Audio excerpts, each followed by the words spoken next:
Good evening, everyone, and happy new month. Okay, I'm not going to be showing my face today because of conditions at ground. Conditions on ground rather. Currently, we are out of light here. Right, so and even my cell battery is going down soon.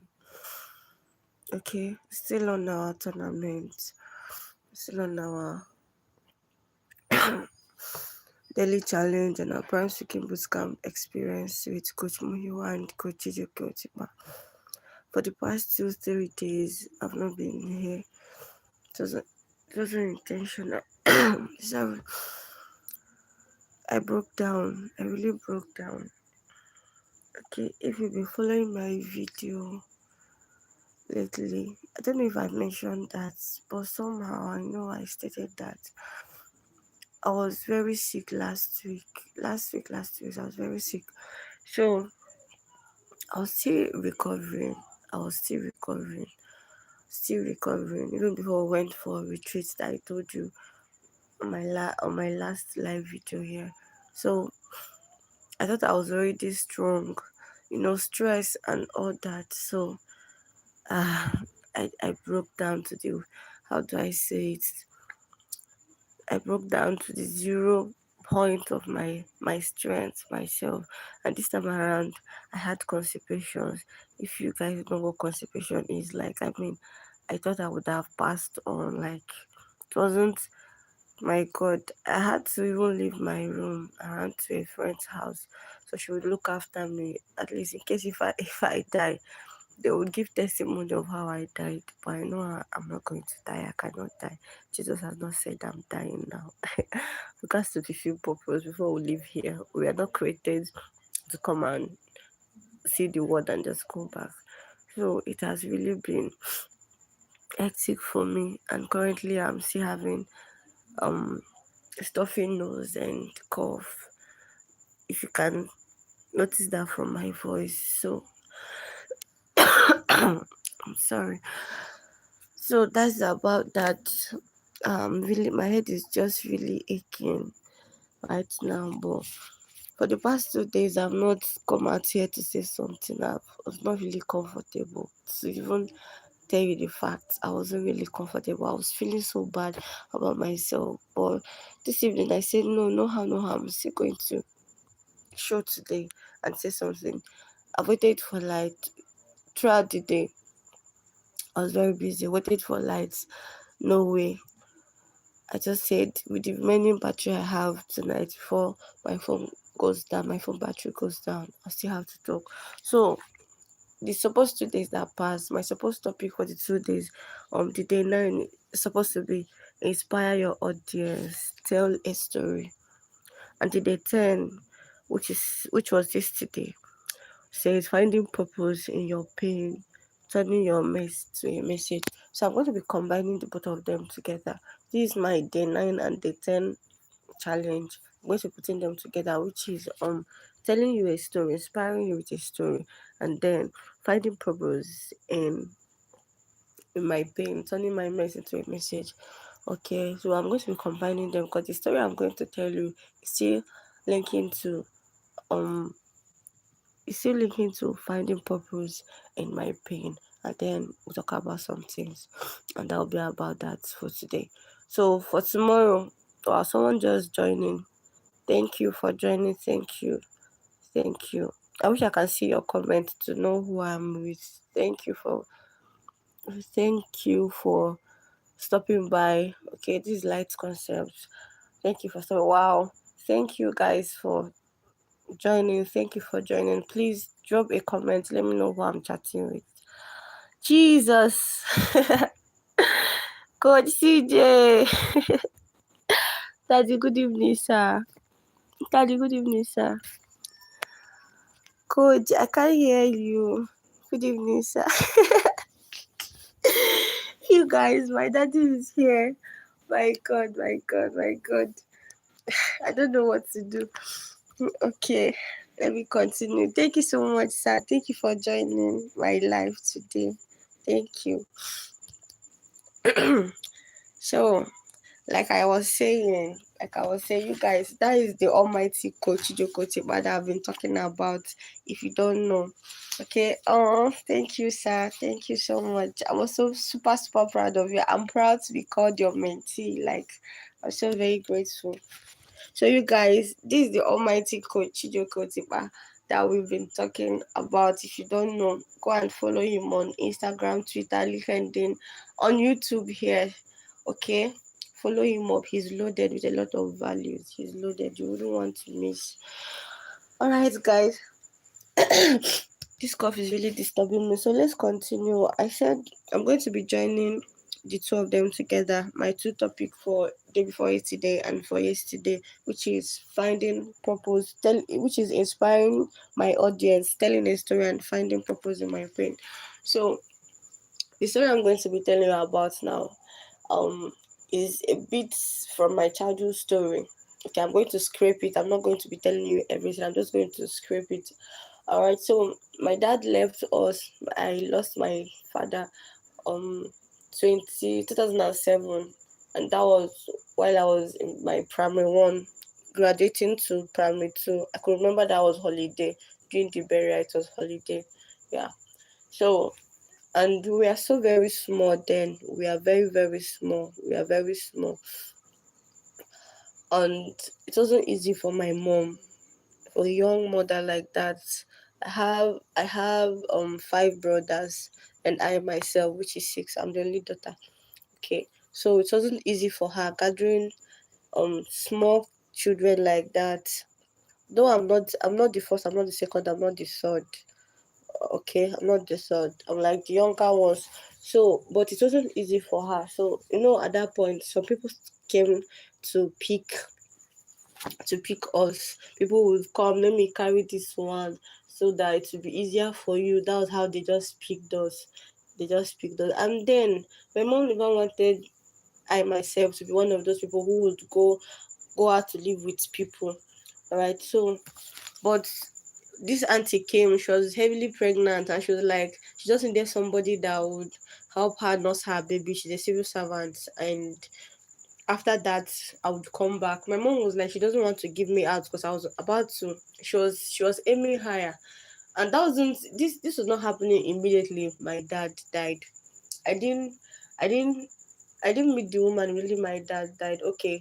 As of then I was in primary one. I was already living with my godfather. I was staying with my godfather. I was actually the one that decided to go there from holidays. I decided to stay there. They were pampering me. Godfather now, Godfather stuff. I was like the last one there. The childrens are already grown, so I was just cool in that place. All right. So, but this one was just fast forwarded from when my dad died, 2007 to 2009. All right. So then I was about entering secondary school. I was supposed to enter secondary school. So my mom was looking out to one of our church girls boarding school then to put me in before the woman came. So my mom was like, with the way she was looking at my intellect and all that she wanted me to enter into boarding school, at least first in all my siblings to go to boarding school and be grounded well. The mom was like, just to help her carry her child once she put to bed, and that's all. People of God, that was how I left. That was how I left. And me before then, I was just like, okay, I wanted to go to lag. I want to go and have experience about lag. Small bit, I don't know anything. I want to improve in my English speaking, blah blah blah. But I wasn't okay with the person I was asked to, you know, I was asked to go and live with the woman in court. I wasn't comfortable because I didn't know her, but I knew her sister so well. So my mom was like, just go. I trust her. She's a nice person. This is that. Sorry. I could remember she tearing up while I was leaving because I was like telling my mom she should take care of my younger ones. Okay, let nothing happen to them till I come back. I didn't know that it was going to be a whole lifetime journey in that place. So that's how I went to Lagos. To cut the long story short, that's where my story is starting from. that journey was really a whole lot. It's something that if I should start remembering it, that it makes me cry. Okay, I published a book January 7th this year on Amazon. Life is a mystery. That's my life autobiography, volume 1. The book was unpublished last week because of some changes. There are some correction there, but I'm still going to put it back soon. Just so very soon now, before the end of this month. So it was a whole lot. It was a whole lot. It was a whole lot. I was there. That was her first issue. She started giving birth. She gave birth to 3 kids. I was there from the first. I saw that life wasn't the same way. How let me not paint words here. Okay, let me just use the word maltreating. So I started being maltreated. I was being maltreated. It got to a point that going to school was like struggling to survive in life. Going to school. I go to school very late and most times 3 times a week, something like that. In fact, on one of the incidents, I was pushed down on ties and it affected my waist. The right side of my bone beside my waist here was pushed out one day. I was in the kitchen and I was cleaning up some things, and then I said I had very loud noise like cry, and I didn't even know. Like I didn't know it was in my body. I didn't know. But I knew that at that point, I just bent. I could not stand. I could not sit. I don't know. I was just shouting. I screamed. The next thing, they came and I looked down. I saw that this side of the bone already was already coming out. Jesus, like you people, I don't know how you want to imagine this story on your head. My God, that was how severe it was. The whole people in the street knew this woman used to be very toxic and harsh on me. Like I I once asked if it was really my mom that gave birth to me, because I was wondering what she was doing, watching me stay there over the years, 5 years, 6 years, 7 years, not asking of me. I think she was asking, but I know sometimes I would be in the kitchen and my mom would call and she would be like, "No, I'm sleeping," or "I went to buy something." And I don't have anything to say. Mostly, she will always say, "I went to buy something." I don't have a say. I'll just keep mute. It delayed a lot of things about me. And one thing about me is that I knew some basic things about what, you know, basic things about what God wanted to do with me in terms of purpose and calling ministry and stuff like that. Okay, with the little my mom told me and some things I used to see in my life then, most of us, God will just start showing us some things, even while we've not yet known Him personally. Some things, some kind of dramatic manifestation that is beyond human understanding that we see in life of kids. Most times is to show where God really wants to take these ones, and you will find out that once you start your personal journey with Him, those things won't be coming with ease as it was coming then. So just to draw you closer, to let you know that there is something really important God wants to do with you. So these things kept happening. It kept happening. So that waste, it was a whole lot. We had to battle it, battle it, battle it. Instead of taking me to the hospital, they carried me to a ministry, and the ministry said, one of them said I had attack. The other one said, um, it was in the dream they hit me, or they used pistol to hit me. The other one said, I have I have a healing ministry, and I have to pass through this thing before getting there. And he also said, is either okay, he said, is either have a healing ministry. The woman said, yes, she knows that. And he now said, okay, it is not healing ministry, there is an old woman spirit that is manifesting in me. Once the old woman spirit wants to manifest, I'll start walking bent, because I was already walking bent then. My God, a lot of things happened. A lot of things happened. At the end of the day, my one of my leg was shorter than the other. Then everything has corrected now. Then, because they called one Ijo guy then, and he came to stretch my waist, massage me for the bone to enter. It was a whole lot of painful period. You know what bone issues are, you know what pains are. It's a whole lot of, that was not just the basic thing, the main thing there. The main thing I'm really pointing out to, or I was really feeling then, in the place of, like, something I was being cheated on about, was my education. It's my education, because even when I came to Lagos then, I knew I finished my primary five, my basic five in Lagos, and I took my common entrance together with those in primary six.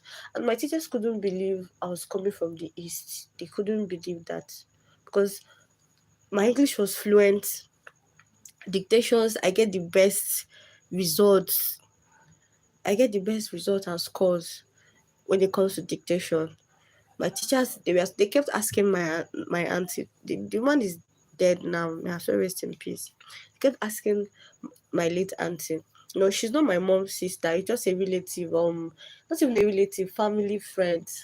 That the lady's mom and my mom, they're just friends. So the auntie I'm calling her just like someone I'm living with, not really my auntie in the place of auntie like my mom's sister. No. So they'll keep asking me, are you really sure she brought me from the east? Something. So my education really suffered. In fact, while we relocated to Ogun State, I stayed at home first term, second term, and in the middle of that term, that was when I started school. So I had to repeat a class to be able to meet up. That was 2015. Then I was in SS2. I was supposed to finish SS2, entering SS3. I stayed at home, and by the time I was to start, I entered another school and I had to start SS1 third term. My God, it was a whole lot. I kept crying. In fact, 2016, she brought me home because normally when she's traveling with her husband, she would keep me with her friend, one of her friends that gave birth to a child. I would start taking care of the lady's child, from one taking care of child to another taking care of child. So she would travel. But that 2016, everybody went to the east. So I cried to my mom. I told her that I don't want to go back with the woman. That I was seeing a lot of things. My mom said that it's because I saw my sibling, that's why I want to stay. But a lot of people started encouraging her, they said, I just want a comfortable place, a place I'll be doing normal for my mom, stuff like that. That I should stay with the woman.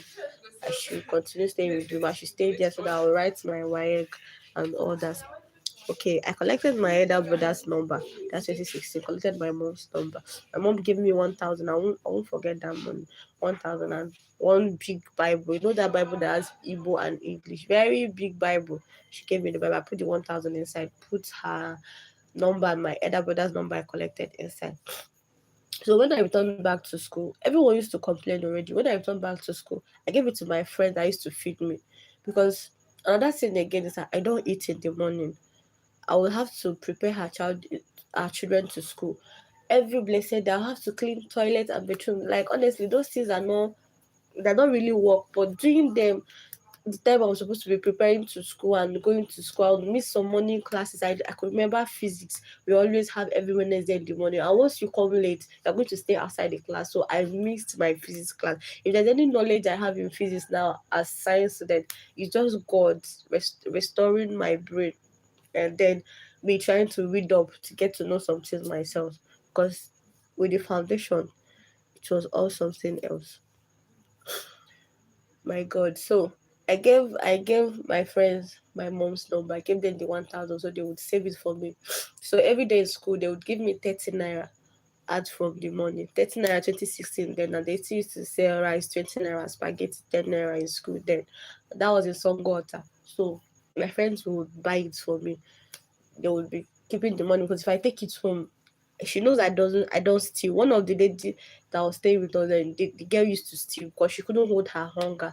Me, it's not even that I'm not hungry. I'm hungry, but from the family I'm coming from, there's no how I'll see money. I will take it. It can't, like that kind of thoughts can't even come into me. I can't even imagine it. So everyone with their upbringing. All right. So one of the days, the late was too much. The teachers called her and was asking her what's happening. She said, I don't need to do anything at all. Is it not to wake up, take care of the children, take them to school? One of the teacher there, she's a mom with kids. She was like, if we should not mind this woman, that she also lived with someone and she knows there's never a time they would believe that the child living with them is doing anything. What does she mean by I'm not doing anything? I'll still come to school by 10 a.m. in the morning, 9:30. That is it proper? So one of the days, the teacher was coming to school and she saw me backing her last born. That was that my late auntie's last born. Packing him to school. The school is very far. I will have to take him to the school, come back, clear the kitchen, and then go back to my own school. The other one, the other lady staying with us, the other lady staying with us will take the two to school. The two that are in primary school. While the last born is in daycare, so I would have to back that one to the daycare. The teacher saw me on bike and she stopped and she was like, Esther, where are you coming from? I said I want to drop my auntie's child to the daycare. And she asked me which school. I pointed the school. She shouted, Jesus. And this woman will be saying you don't need to do anything. Okay, now. I came to school that day. She started telling all the principal. She told everybody. And then the principal also reported that I used to sleep in the class, and that was because of stress. I would sleep 2 a.m., 1 a.m. in the night, 2 a.m., and I would still wake up by 4 because I would have to mop the toilet and bedroom, mop the house, and then prepare food that the children will eat that morning, and then still wash their clothes. Or I will soak it some days, but it's a must. I must mop the house, I wash the toilet and bedroom, and then prepare the children for school. So those things doesn't give me that that free time to sleep. And then that morning, I wouldn't even have time to sit down to eat. Most times, they'll give me 20 naira to buy my own Costa biscuit. So I have to save sometimes. Okay, it's 10 naira, not even 20 naira. Then Costa will say 5 naira. Sometimes I will save that 5 naira for days to buy Vaseline I'm using on my body. My God. So when I called my brother, when my friends called my brother. Remember I told you the teacher came back and reported to the principal how she met me going to a far place dropping the child. So since then, the principal stopped flogging me. They don't flog me for late. In fact, by the time I'm coming to school, they've stopped flogging late people. You understand that kind of level of late. There is no less people kneeling down again. You are just on your own. So they now used to call me principal. They used to call me principal in school then. Once I entered the school gates, nobody would talk to me. It's only the teachers I used to have issue. Mr. Akin. Mr. Akin will never let me enter his class, no matter what he hears. Okay, the only time he started helping me was when he started seeing me after class. I'll be backing my auntie's child, going up and down to buy something, buy this one, buy this one, buy this one, walking up and down. So now decided to start a private class for me after school. But that wouldn't last long because I'll still have to rush to go and pick my auntie's children in school. So the day my mom called, the day my friends called my mom, they started telling my mom that if I continue that way, I'm not going to get any good results if I should stay there to write my work. That it's better she takes me home so that I'll focus on my education. Like that I'm too bright to be missing schools, sleeping in class, not meeting up with my school routines and all that, passing through all those things, acting as though I'm married with kids, whereas I'm how old. So my mom was like, this thing that made these children to call her is really, really. So she was like advising me that, okay, since it's SS2 now, I should just close my eyes. And finish work that are looking for school for me that I will enter. My friend said no, that is not possible. That she needs to come and see what I'm passing through. My mom said okay. She gave her friend phone, and the friend was like, no problem. She's going to see what they are going to do about it. I'm really going to leave that Lagos. So a day came. Normally the way they used to beat me like a thief. So I didn't eat because when Sue finishes in the house and I don't get to tell her earlier, I would have to starve for that night. So that fateful morning, there is this Wednesday ministry we used to attend then. I was backing the child and one of the last born, and I was washing clothes, the younger one's clothes, and I was still making indomie that they would take to the ministry. So she and her husband left. Her husband escorted her and he came back and was like, so you people have not gone to church. If they just leave this house, you start praying. I'm like, how am I playing? I'm backing a child spreading clothes. You are watching me spreading clothes. You just came back. Not that I was even aware you are coming back. So if I was playing, who would be doing the rest? That's what I was saying in my mind. But I was telling him I wasn't playing. I was busy. He carried the child down, carried this electric wire, used connecting DSTV pan. That fat wire. He flogged me. Someone that didn't eat since last night till that afternoon. So I went to the ministry, carrying the marks on my body. So while they were praying, I fainted. It was not anointing. It wasn't while they were preaching. So they touched me and they were like, "Have you eaten?" Some of them knew the woman. They're like, "Have you eaten? What is wrong with you?" I said, "I'm not eating since yesterday. My eyes are turning me." I could remember one woman bought me upper. Then the other one bought me gala and then pure water. So I took paracetamol with those things. At the end of the service, I took the children home. I was to cook beans that night, beans and yam or beans and something. So I went to my friend's mom shop to buy red oil. So I told her, "This is what happened." She looked at my brother and she shouted. She told me, "Okay, I should not worry. That we are going to call my elder brother on our party day. That I will have to run from Ogun State to Ikorodu where my elder brother stays. So I'll run away from the woman." So I went back, cooked that day. I just kept them quiet. Fast forward the story. On that day, I packed my bags. Packed my bags. There was a girl that came for holiday. She was with the kids. I prepared their breakfast. Packed my bag, the rice bag. Just carried my clothes in the rice bag, and I told the kids I was going to throw dustbin. And they were feeling it.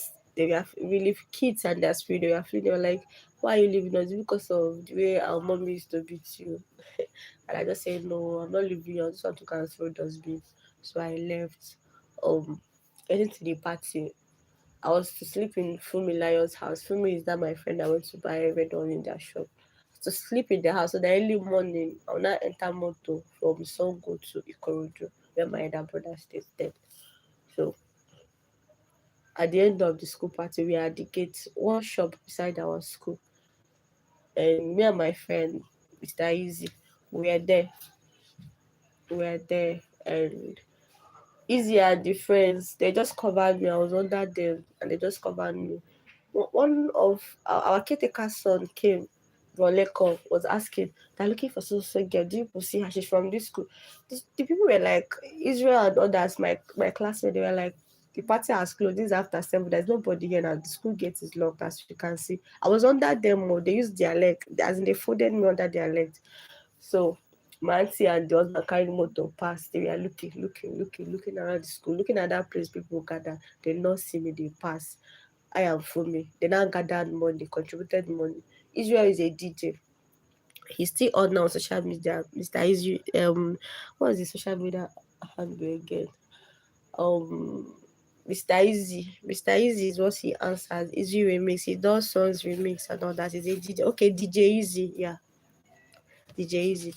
So I I went to Fumi's house. I went to Fumi Lion's house, and I slept there. The mom know, like they all know what is all with me. So the mom prayed for me early in the morning. That night, I was telling her many things. She was so heartbroken, like she was so very heartbroken about what I was going through. Looking at my size and my age then. So early in the morning, around 5 a.m., they woke me up. I had my bath, brushed my teeth. She carried me. I don't know anywhere. At least in that Ogun State, we are new there. We've not stayed up to a year then. So if it was Lagos, I knew Lagos very well. Meaning that having gone from there, from primary school to secondary school, so I was conversant with the area. So she carried me 5 a.m. in the morning at Songo Junction, and all this big vehicle, that long vehicle, I can't even remember the name, something like BTS. So she told me, once you get there, enter inside the motor, get to Oshodi, don't ask anybody anything. Before you ask anybody anything, pray in your mind, because they used to kidnap people in Oshodi. I'll say yes, ma'am. From Oshodi, you don't enter motor that is going to Ikorodu. Okay, before that, they had called my elder brother with the number and asked. My elder brother didn't even know I was coming alone, thought I was coming with my auntie. So I got to Ikorodu. I didn't know my elder brother. He knew me, I didn't know him because I left when I was small. He had left us before then. But no blood is thicker than water. I was even calling him, looking at him. I was like, because I got there, I used phone book to call him. The number was written on the paper. And he was like, "Where are you? Look at me. Where are you? Look at me." And I was like, "I'm standing at also umbrella shop where they sell card, stuff like that." The next thing I now saw somebody that looks like my father, I mean my grandmom. My father and my grandma.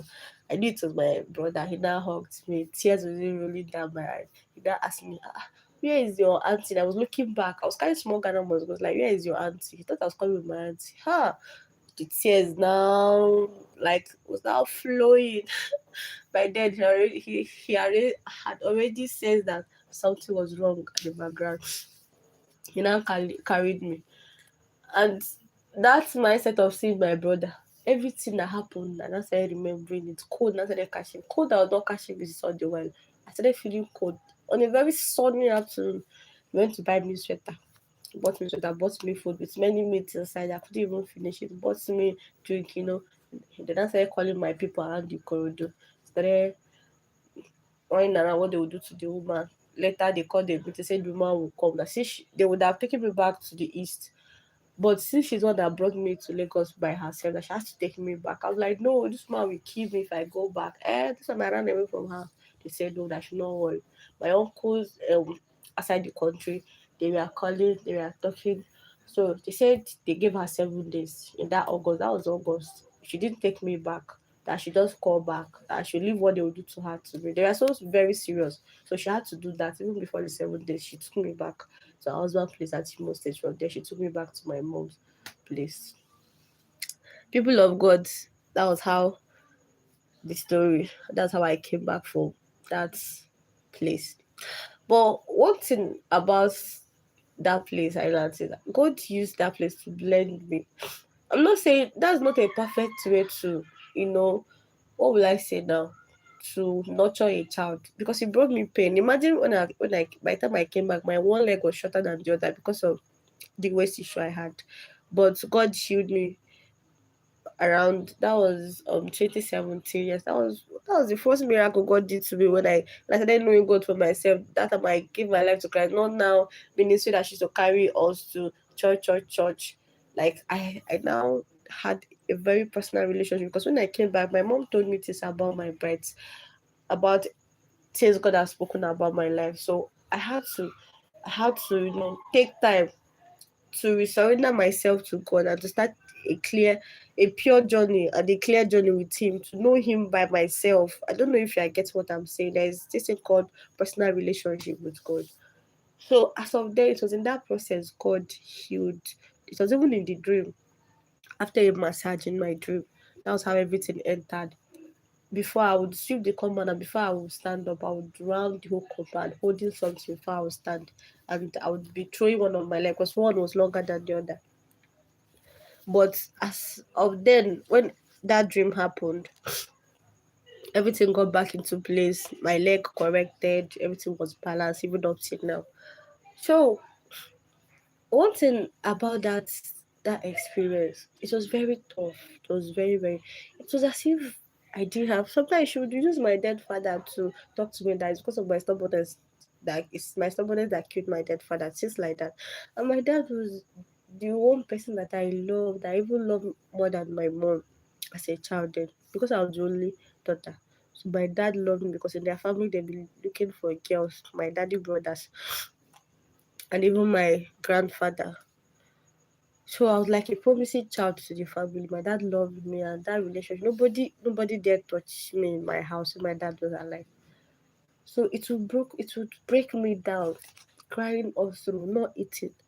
That thing made me when I came back, even up till now, if I eat food in the morning, my tummy would bite me because for years I built my body system like that. I don't eat in the morning. I just live like that till I come back from school. Or if friends buy me something in school, what would they buy? They would not buy food that will satisfy me. Highest they'll buy food of 13 and that would be in the afternoon during break time. So I learned so much a lot now that I've come to the full knowledge that I'm not all the thing they were saying I was. The husband will tell me that I'm useless, nothing good can come out of me, blah blah, this that. Small mistake you are going to do as a child, they would use it to say many evil. When she died, if I look at her first son, I would always shed tears. Sometimes when I see the kids, I would hide my face, even while greeting them, so they won't notice the tears coming out from my eyes. Because I'm like, whoever knows tomorrow, nobody can predict tomorrow. If anyone would be told that the children should pampers like egg, then, because I could remember the day I beat the child because of one mess she did. And she came back and slapped me at my both cheeks in front of the little daughter, a child of 3 years, telling her that if I would lay hand on her any day, she should still tell her that she's going to deal with me. So, if anyone would have said, this is not mocking, I don't mock someone that is dead already. But I'm telling this story to inspire you as I was told. Whatever you do to someone today, you are sowing a seed in your life tomorrow that you don't know how you are going to reap it. Remember, it is not where you sow the seed. The rule is that what you sow, you will reap. It is not where you sow, you will reap. You can sow in Nigeria and reap in Africa. Yes. What you sow, you are going to reap. I never knew with all the signs I was seeing then, most times it's visions, most times it's prophecies, most times it's relational dream. Even as a child, I didn't know God, and she was aware of all these things. I know many churches will be coming, bring this girl, let's put her in a prayer unit and groom her, or we are seeing something here. She will never allow. But one thing I got from that is that destiny, can never be denied, but can be delayed. I've been hearing that quote, but when I related it to my life, I knew it was like, it wasn't just a quote, it was beyond what people say. It's actually a reality. What you do to someone today matters. The way you treat people today matters. I know that might be someone who has given birth, who is married, who would still listen to this voice, to this live video, to this live chat. Carry the people that is helping you like your own. Do not give them the reason to see lifelessness in their life, to see themselves as someone who has failed. Do not give them the reason to see themselves as someone who has failed. And if you have passed through a situation like this, I know most of us then in Lagos, because what people do is that they just pick a child from the east that they know that they are somehow helpless at the moment, and they carry them to the west or to the north and are treating them anyhow, knowing that their family is not close. It's very bad. If you pass through that situation, I want to tell you that you are privileged to experience that. And for the fact that you're still alive listening to me is a very, very big bonus and advantage to you. The experience you've gotten to that place is taking you a very long, like it's taking you to a very, very far mile in the world, to the world. It's taking you a very far mile in the world. Do not look yourself. There was a time those backgrounds wanted to intimidate me. I was like, I didn't go to the best school my mom wanted. My mom would always regret. Even the clothes I came back with, my mom will always regret. Is this what you are wearing in the Lagos? My mom sells clothes, she sells sample materials, she dashes people clothes. This is what her daughter has been wearing. She was calling me rag. I told her that was my best church clothes that I came back with. She just packaged my best church clothes. She later went build the rag I used to wear at home.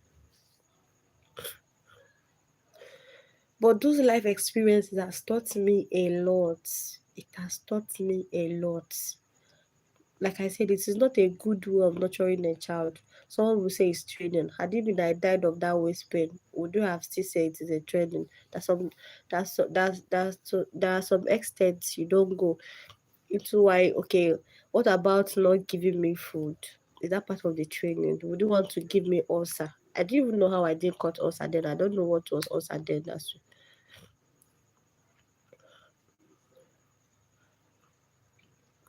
if you've passed through something like this, I want to encourage you, I want to inspire you. It is a very, very big, you know, it is a very, very big advantage to your life. Because what people who are older than you don't know, you've known it not just by mere words, not by listening to other people. There are some codes that have been reality to your life. You have a very big, like, you can write stories out of this thing, you can teach out of this thing, you can mend lives out of this thing. It is going to mold you to a shape that you don't see humans in such a way that you see people and neglect them because of what they've done to you. This heart of love is going to be built inside of you. I don't know for other people, but it made me like that. It is one of the reasons why I would pray to God every day to help me build my financial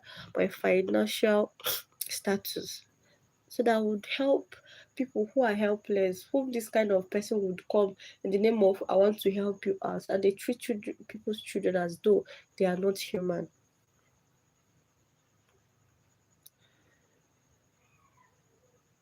This story, I scraped it. I wasn't saying everything bit to bit, but it was a whole lot. The book is going to be live on Amazon again. It was there elsewhere. Some people were even asking me to give them the live printout, like to print it out, and that was one of the reasons why I want to correct everything, so that publishing it this time around, I'm going to print it out in hard copy to give the people asking of it. When this book comes out, I'm still going to talk about it on my YouTube channel. Once it's out, I would say that again. So you get the copy and read the full story very well. This was like a mess to me because when I came back here, I had to write my work here now because I would have written it in Lagos. I didn't because of the school delay, push on and push off. I would look at myself and I would look at my set and I would shed tears. But this pain today this mess turned into a message, just like our day 10 challenge says, turning your mess into a message. All the things the husband will say, you are this, you are that. I look at myself and say, oh, I'm privileged to have this kind of life experience at my young age. It is something that is never going to. When I came back, I said there is never any of my younger ones who would go out to live with anyone. Thank God for God that we now have something to boast of. Life was not like yesterday. Life was not like how it was when my dad died. I said no. I told my elder brother and my mom. There was time it wanted to cause issue. My second younger brother I was staying with someone. I fought the battle. My elder brother was beating me. You will not keep your mouth shut. This that. Last, the boy is with us now and he's doing well. He's also catching for his finance as well, going to school and working. I said no. Instead of you to go out to stay with those people who live in mansions and you are suffering, they can't even allow you to express yourself in terms of purpose fulfilling, nothing about yourself. You are just there wasting away your destiny. It's better you stay with us in this house. So if we are drinking curry, you drink it together. If we don't have food, you starve with us, of which I will know that God will never allow us to starve. The father of the fatherless is God. He sees in heaven and on earth, and he has kept providing as he has been more than a father to us.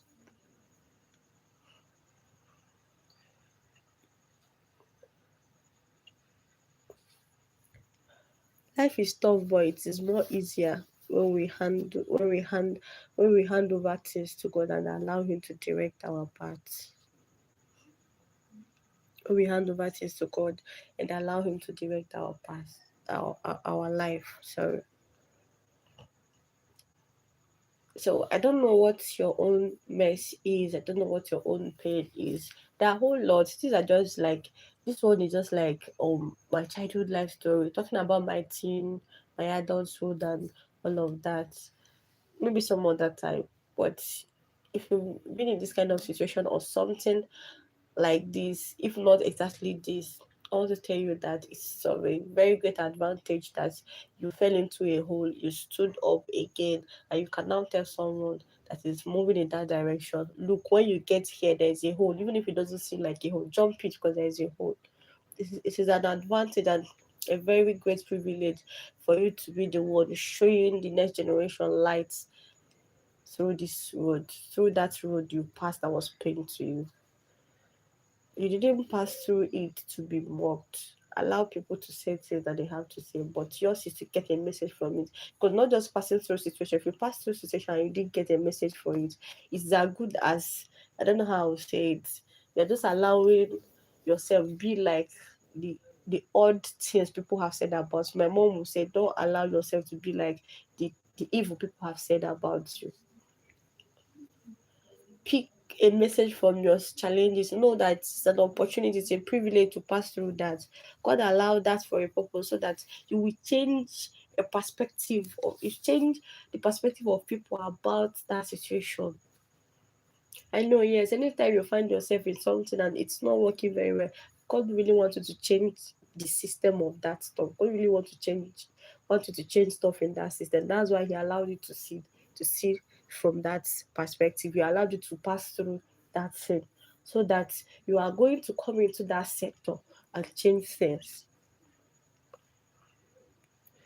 All right, guys, this is about my day 9 and day 10 topic, inspire you with my story and finding purpose in my pain. And I hope this story inspire you. I didn't just tell this story so that we would waste time and would just listen to story. I want you to see meaning into it. If I like to still come out here to talk to you, still brace off myself, you know, coming out to coming out here to say some certain things, trying to impact knowledge on people with other things I'm doing, not just on YouTube here.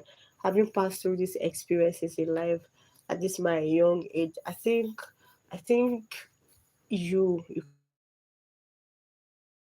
Some of us you had the better opportunity while we are growing up. Some of you didn't experience this, like most of you didn't experience this thing. Your parents have all the money, they took you to a good school, your opportunity to grow with your both parents, so you had greater privileges. So you have no reason to fail. You have no reason to see yourself as a failure. If you pass through it, it's a privilege. If you didn't pass through it, it's an honor. So you have no reason to fail. You have no reason to fail. Keep seeing, keep seeing purpose in your pain. At the time I talked about people saying I'm a talkative, I talk too much, and at a point when God started showing me some things to my life, I started paying attention to what God was saying about my life, and I noticed that this talkative was not just to talk. It was not just talkative that people call it to be. So it was actually a ministry. It's actually a ministry. So pay very close attention to the pain you pass through. Pay a very close attention to it and see beyond the pains. When you look beyond the pains, you will see the purpose out from it. All right. Thank you very much for watching. Thank you for watching. If you watched to this extent, please like and subscribe, and share this video if it was really helpful to you. Someone who really needs to hear this story, someone who is in this, who is in this kind of situation right now, or who has passed through this situation. You would never know. Just share it. It would help a soul out there. All right. Thank you very much. And thank you, Daddy Chijioke, for joining my life today. He already left before I started sharing my story, but I was so happy and like I was grateful. In fact, my head was big when I saw that name. Coach Chijioke on my life. Thank you, Daddy. I love you so much. Thank you for all you do. Thank you for the knowledge. Thank you for the impact. Thank you, Coach Muyiwa, Daddy Muyiwa, Fasakin, for all your effort, for all the knowledge you've poured out on us throughout this Seeking Bootcamp experience. Thank you so much, sir. I'm very, very grateful. All right, guys. By tomorrow, I pray and hope that you're going to see my face. Tomorrow is the last. I'll be talking about the last topic that I was supposed to be talking about today. That's the day 11, but I had to combine the day 9 and 10 because of situation on ground, no lights, and then my health. So by tomorrow, probably in the afternoon, we are going to be doing something better to talk about my last topic. Thank you for staying with me throughout this tournament, throughout this challenge. I love you so much. Thank you very much. Yeah. See you on my next one. Bye.